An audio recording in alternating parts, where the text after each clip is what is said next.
Halo semua, nama saya Andrea Budi Raharjo dari DKVA Universitas Pendidikan Indonesia. Di video ini saya ingin mempresentasikan sebuah artikel ilmiah yang berjudul Melihat Perilaku Netizen Indonesia berdasarkan Survei Digital Civility Index. Jadi pada hakikatnya, manusia yang dimaknai sebagai makhluk sosial akan terus berinteraksi antara satu dengan yang lainnya. Akan tetapi, seiring meningkatnya kemajuan teknologi, seringkali tidak diimbangi dengan kemajuan etika bermasyarakat dalam memanfaatkan teknologi tersebut. Jadi masyarakat terkadang merasa lupa akan adanya aturan atau norma yang perlu mereka pegang dalam bertutur kata di internet. Media internet tersebut memudahkan kita untuk bertukar informasi dengan cepat, tidak ada tanpa adanya batasan geografi, waktu, dan juga sebagainya. Namun tidak sebatas pertukaran informasi, bahkan digunakan sebagai alat komunikasi juga. Sesuai dengan karakternya yang sociable, maka netizen atau warganet atau istilah buat pengguna internet paling banyak ini menggunakan media sosial. Jadi semua golongan mulai dari anak-anak, remaja, dewasa, bahkan sampai orang tua ikut menggunakan sosial media. Contohnya seperti WhatsApp, Facebook, Instagram, Line, TikTok, dan juga YouTube. Sosial media ini memang didesain sedemikian rupa sehingga memiliki sebuah daya tarik yang membuat seseorang dapat memiliki ketergantungan. Tentunya ada dampak positif dan juga negatif, dan negatifnya seperti hoax atau berita bohong, kata-kata tidak sopan, diskriminasi, cyberbullying, dan juga pelecehan seksual.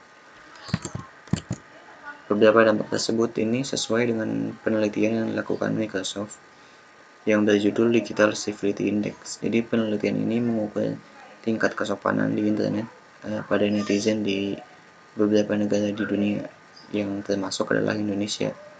Pada survei tersebut, Indonesia ini berada di posisi 29 dari 32 dan menjadi yang terendah di Asia Tenggara. Nah, maka dari itu saya bermaksud untuk melihat atau menelaah perilaku pelanggaran netizen Indonesia yang terjadi beberapa tahun belakangan ini berdasarkan survei Microsoft tersebut.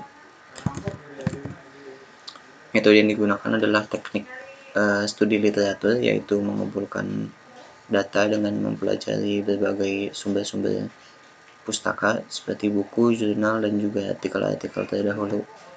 Jadi penelitian ini dimulai dengan tentunya mencari hasil survei Microsoft tersebut dan beberapa jurnal lainnya yang relevan dan juga terpercaya atas ketepatan informasinya yang berkaitan dengan pembahasan ini. Lalu bertahap tentang perilaku netizen di Indonesia, dan data yang diperoleh dikumpulkan, dicatat, diolah, dan diamati sehingga mendapatkan hasil dan juga kesimpulan. Jadi netiquette dan netizen masuk pembahasan. Jadi etika berkomunikasi di internet ini dikenal dengan sebutan netiquette. Netiquette ini merupakan aturan dan juga tata cara penggunaan internet sebagai alat komunikasi atau pertukaran informasi antar sekelompok orang dalam sebuah sistem yang bermediasi. Tapi sayangnya netizen ini mungkin kebanyakan tidak tahu dengan aturan main dalam bermedia sosial. Mereka merasa berani dan juga tidak peduli dengan siapa mereka berbicara. Mereka seolah berlindung di balik nama penggunanya atau profil mereka yang kosong dan anonim. Jadi mereka dapat berbuat sesukanya tanpa memikirkan dampak negatif atau perasaan yang mungkin terjadi. Jadi berdasarkan survei Digital Civility Index tersebut, ada beberapa hal yang menjadi fokus penelitian tentang pelanggaran yang dilakukan oleh netizen Indonesia. Mereka mengukur seberapa baik atau buruknya tingkat kesopanan dalam jaringan atau online yang terjadi, dan ancaman dan risiko yang terjadi ini menunjukkan kenaikan. Yang pertama adalah ujaran kebencian atau komentar jahat.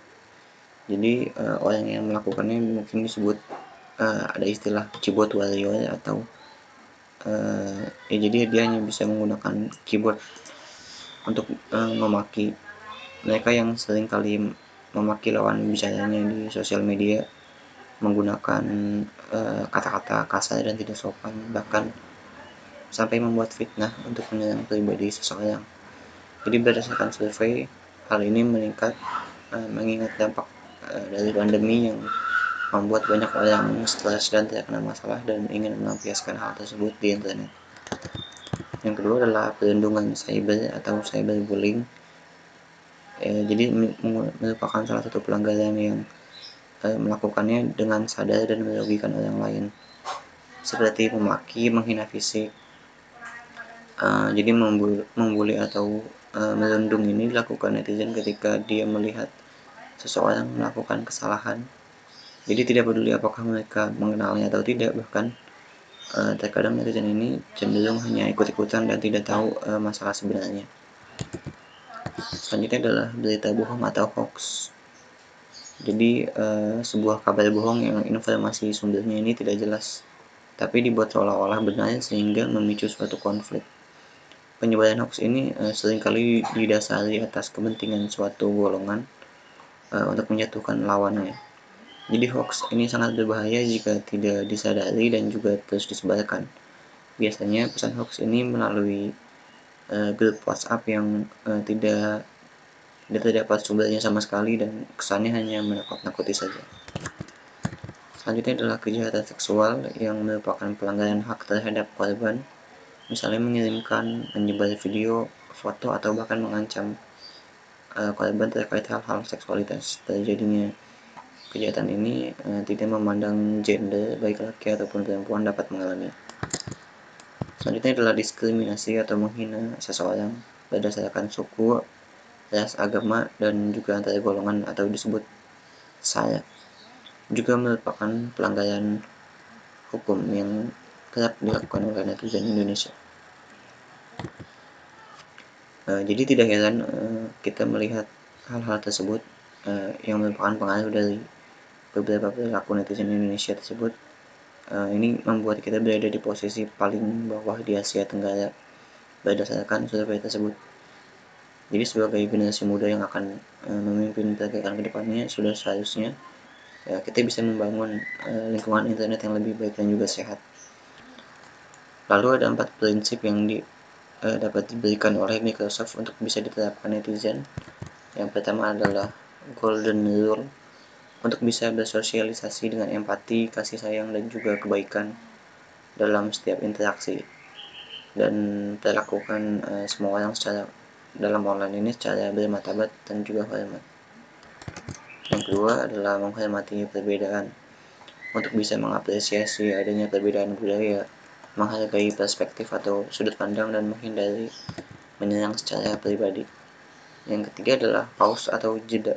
Jadi ini cukup penting untuk jika kita ingin berkomentar, untuk bisa berpikir dahulu sebelum berpendapat dan tidak mengirimkan sesuatu yang dapat melukai hati atau reputasi seseorang.